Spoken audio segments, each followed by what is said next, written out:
चलिए दोस्तों, खेसारी लाल और रवि किशन एक ही साथ है। इसी वीडियो में शुरू से लेकर अंत तक बन रही है। हमेशा ऐसा वीडियो न्यू इन्फॉर्मेशन जितना जल्दी लाने को मैं प्रयास करता हूँ।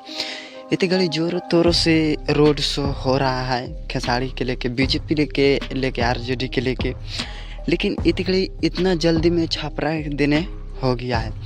लेकिन औटी एरिया में अभी तक नहीं हुआ है, तो औटी एरिया में जा रहे हैं खेसारी लाल।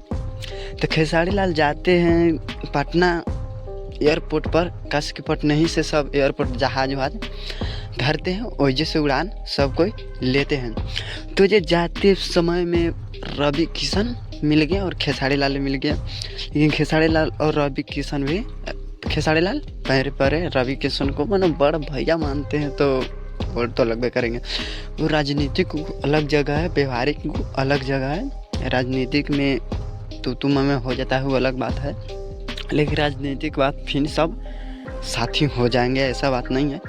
लेकिन बात करें कि वो जो पड़ी रवि किशन और खेसारी लाल मिले एयरपोर्ट पर, पटना एयरपोर्ट पर मिले, और जो मुलाकात हुआ वो सब अपना अपना क्षेत्र में जा रहे हैं और क्षेत्र में रोड शो करने जा रहे हैं। हम हमेशा ऐसा वीडियो न्यू इन्फॉर्मेशन आप लोगों तक जितना जल्दी लाने को मैं प्रयास करता हूँ आप लोगों तक। पूरा वीडियो देखने के लिए धन्यवाद।